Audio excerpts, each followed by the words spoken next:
When the organizers of this event asked me to introduce Michael Robbins, I jumped at the opportunity, mainly because I thought of it as a rare opportunity to remind the world that I was Michael's teacher once.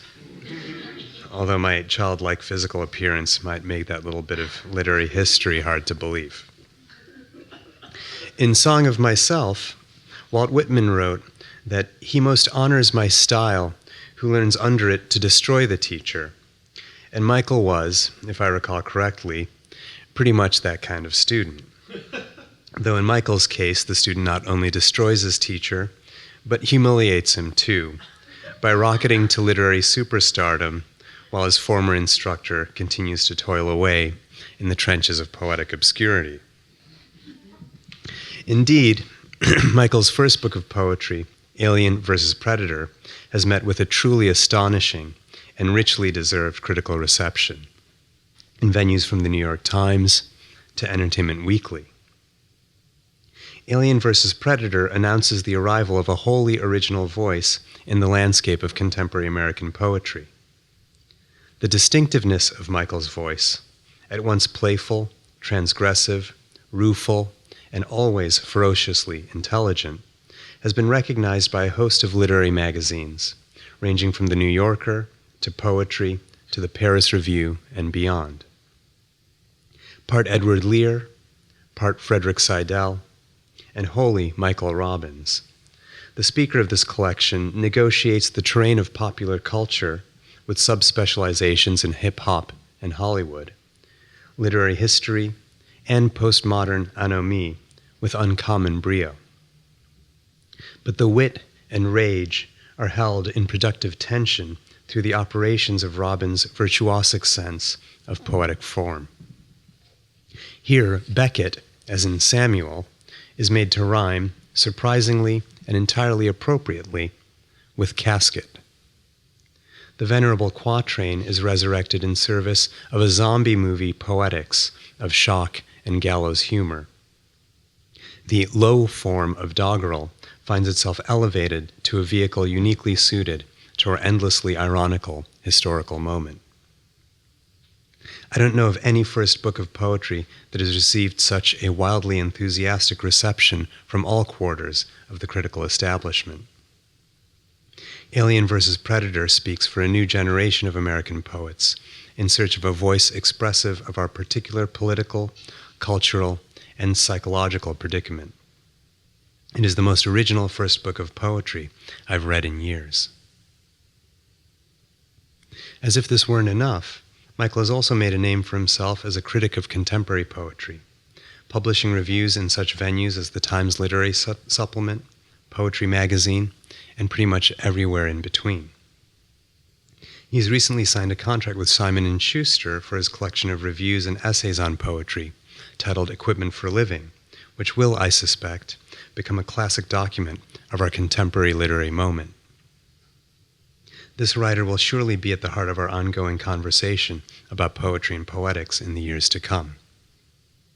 And from what I've seen of his new poetry manuscript, wryly titled The Second Sex, Michael's next book will further consolidate his reputation as one of the poets to watch in this generation of American writers. Please join me in welcoming my destructive former student, Michael Robbins.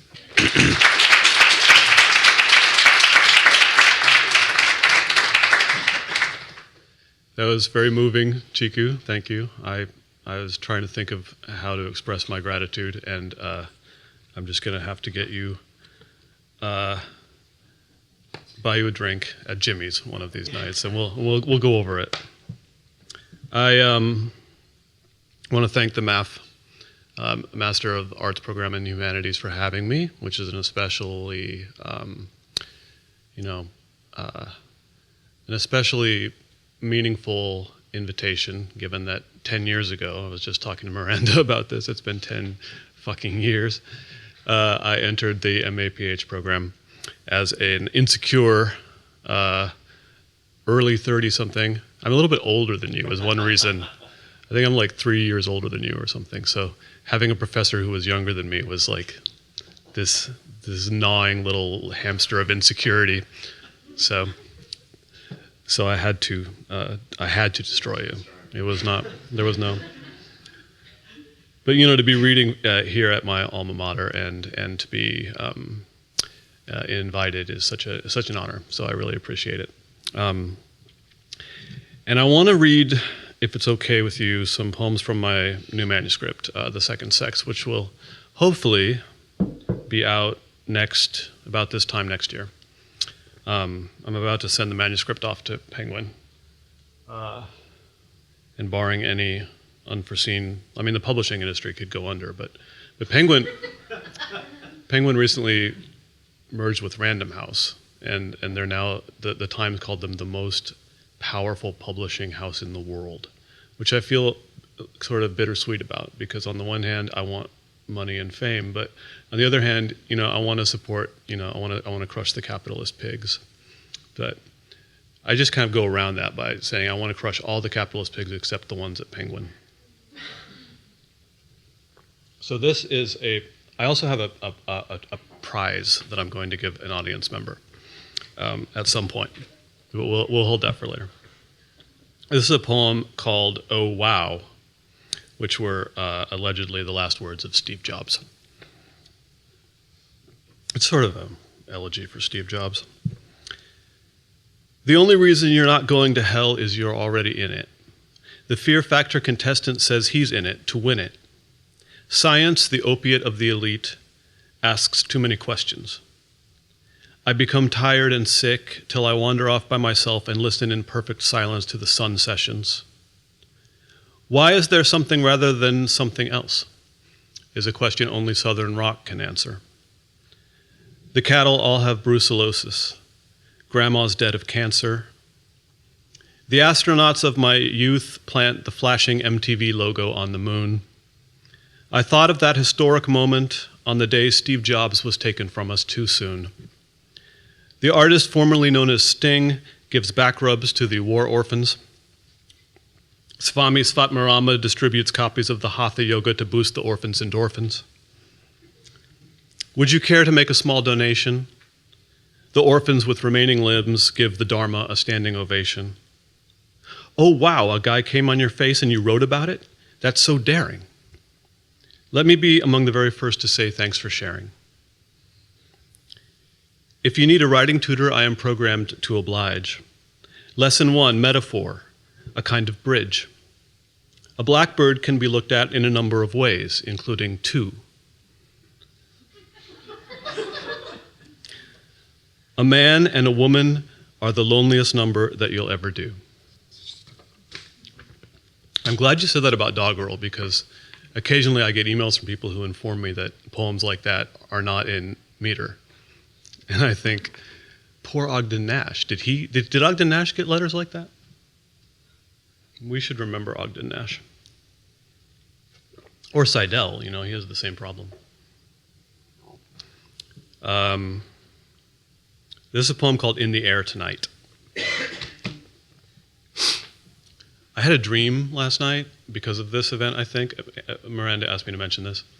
That I was with Candace Vogler, who was in charge of the math program when I was in it. And I would, you guys, how many of you are in math now? See, so you don't get to have Candace lecture on Lacan and Hegel. It's you look at my Hegel and my Lacan, and it's literally all the margins are filled up with notes because I was trying to write down everything she said as fast as possible. I wasn't listening to the lecture. I just thought I'd go over the notes later. But Candace Vogler and Abraham Lincoln and I were at Hillary Clinton's townhouse. She had a townhouse. And I got in an argument with Hillary Clinton about the Kosovo War. And at one point, I know. This is true. I'm not making this up. And then we went into the bedroom, and I don't know why there wasn't anything untoward going on. But Hillary Clinton, Bill wasn't there. I don't know. He was out cat. What do you call it? Catting. Yeah, catting around. That's the thing, right? That's what I think. But they had a bed that was like the size of this room. Like, it was really weird. The main visual image I have of the dream is Hillary Clinton like yelling at me about Kosovo from the other side of a bed that was this big. So, this is called In the Air Tonight. All my love come tumbling down, and I get wild pregnant with Jesus. I feel a wild harbor in my pants, and the boats with all their lights. I have some oats in a thing of leather. My toast always lands Christ side up. Kid, it's coming out my ears. Don't you want to be there when we all get born? Let's carry rope together in a glade.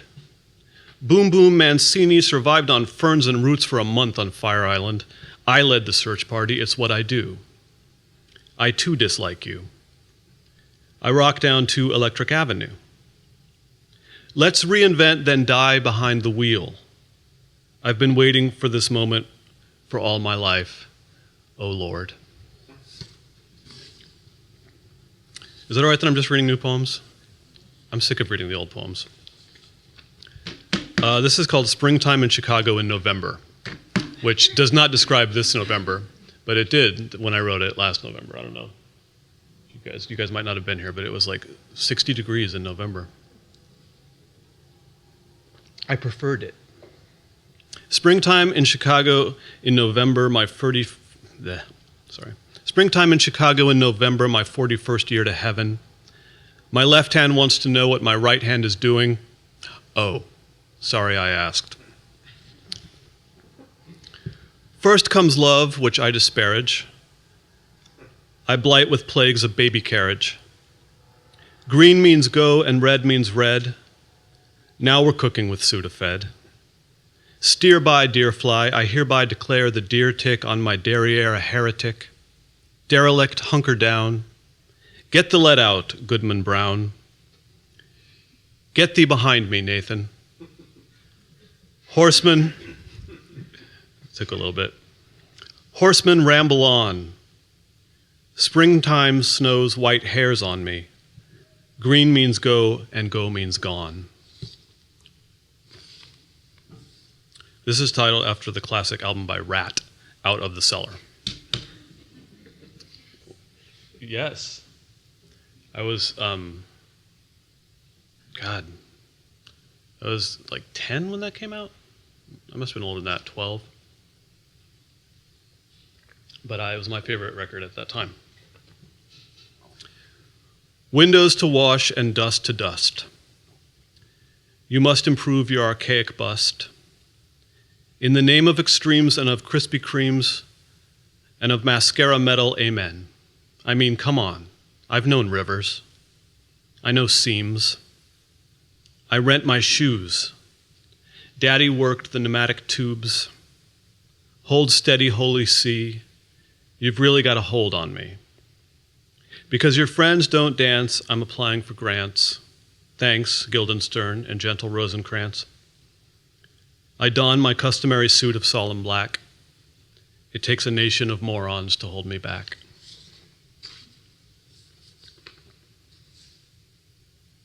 This is called Live Rust. In the clearing I stand, a boxer, putting all your shit in boxes, dragging the boxes to this stupid clearing. A man walks into his 40s, says, "You lost me at hello." I'm tying balloon animals. Here you go, that's a rooster. To burn out or to fade away, I'm keeping my options open. I'm looking for option C. I'm boning up on Coptic. I'm scrolling past the Dead Sea, talking to Christ on the road from Kiss My Ass to Damascus. I kick my prick. I refute it thus. Be tawdry for me, thou. Be like unto Sierra Mist when it opens in the first cold of spring. Be a Chippewa.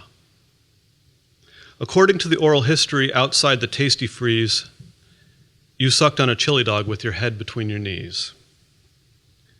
The United States of fuck you too is what you're about to receive. You can shoot all the kids you like, but you can never leave. The mind is a terrible thing. That outboard motor, the tedium is the message. The chimp signs hugs in his enclosure. Is this Mick Jagger which I see before me? Come, let me clutch thee. I consider the lilies beneath me. I tell the Magdalene not to touch me. I tell the miniature schnauzer not to swarm. I tell my willy it's getting warm. I tell the content to fuck the form. This is like a gnat or something.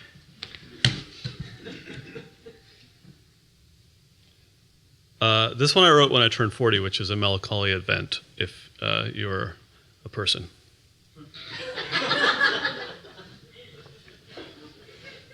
I mean, if you're a tortoise, it's not so bad. Those things get to live long. And I realized that I turned 40 at the same time that Can, the krautrock band Can, released the 40th their 40th anniversary edition of Tago Mago, one of their best albums. So like I got the CD reissue of that, and it was like 40th anniversary edition, and it was the week of my birthday, and I got sad. So I decided to write this poem called 40th Anniversary Edition about Can and me, and Leonard Skinner and Star Wars and a bunch of other shit. It's the Chinese year of the fire drill. I walk the fields, alfalfa, falafel, falderol. Nothing out here but syllables, high as Aegean okra, and a few post-agrarian silos, dotless eyes that dormice catch some Z's in. They're rich like me this time of the season. Convair CV300 play that dead band's last black box seconds. I can't imagine that Can's records were favorites of Ronnie Van Zant's. Gary Rossington, later he married Dale Krantz, broke both arms and legs and, yep, his pelvis 2 months after, yep, the death of Elvis. Star Wars had opened in Wichita, Kansas. I don't think anyone knew who Can was. I listened to Kiss and Sean Cassidy. But when Skinner's bird dropped out of the sky, I'll spare you the pun I prepared on Free. We sang Watergate Does Not Bother Me. Turn those speakers up full blast and all that. Nel Mezzo, Nevermind, Pace Foghat. What a loose ride, what a fast ride too. Remaster Tago Mago, add bonus tracks, reissue. So I guess I'll read a couple from, how much time, do we have time? I don't know how much time what I'm supposed to do. Sometimes I'm at a reading and the person goes on for like 40 minutes, yeah. I read in New York at this place where a fist fight broke out between the guy who had organized it and the bartender. And I had unfavorably compared the bartender, Billy Joel, earlier in the evening in front of about 100 people, so he was kind of on edge. But the point is not that there was a fist fight, but that one of the readers, like, we were supposed to read for 10 minutes, and one of the readers went on to 20 minutes, and we were trying to be polite, and like, you know, then it was 25 minutes, it was 27 minutes, and finally I just elbowed the guy who was organizing it in the ribs and said, get up there. And it was really embarrassing because when you have to go up to the poet and be like, I'm sorry, and you just feel like an idiot. I mean, I assume. I try to get in and get out, collect my check. This is the poem that I wrote, that I read after that happened because the bartender was being a dick. This is called My New Asshole. I don't know if I should read this or not, but I'm going to.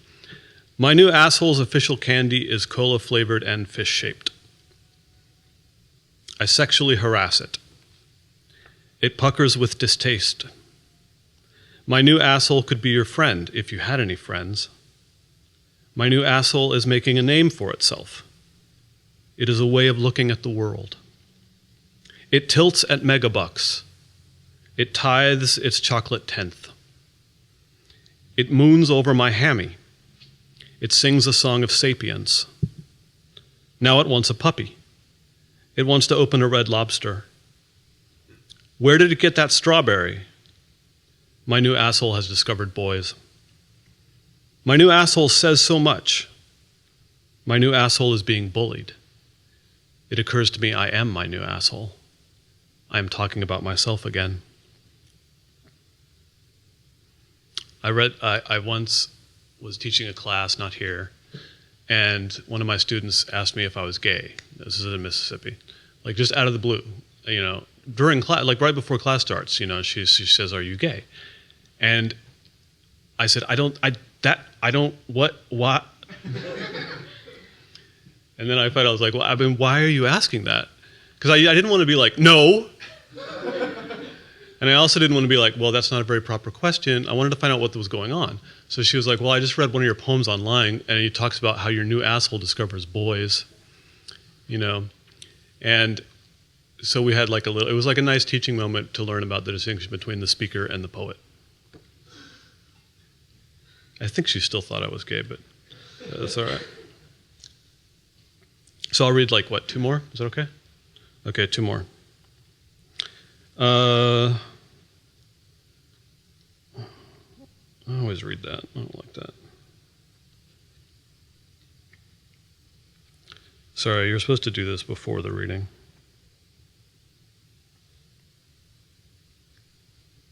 I never read this one. I'm going to read this. This is kind of like not as... I'm just going to read it. It's called Slider. Each time I resolve not to do X, I slip to the sound of old T-Rex. I want more than the world. My heart, unrecompensed, disproves Descartes. The snow that buries all my porn, I consecrate to your shitstorm. In the end, your only guerdon is wo es war soll ich werden. I'm hung up on mommy. Exit wounds us more than the world. Lifted strains stain the static. A bra, a briar, my prick, your panic. Last night I dreamt Mark Bolan fell from his grave and stole his stolen corpse away. It's seen much better days. He stole a horse. He stole a calf. Before he left, he gave him back. Until we clear the accounts, leave it there. Leave each star-fucked nerve to the beggar's banquet of thin rats that madden with the rain. I'll take it from here. I'll rile the Sioux. All I ever wanted help with was you. Sometimes people tell me how much they like that last line, and I'm like, I got it from the New Pornographers.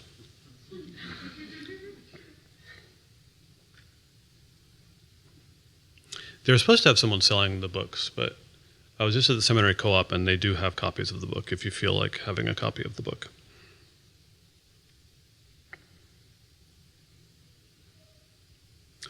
All right, this one is the only one that actually got me. I'm just going to read it, but it was someone was offended by it.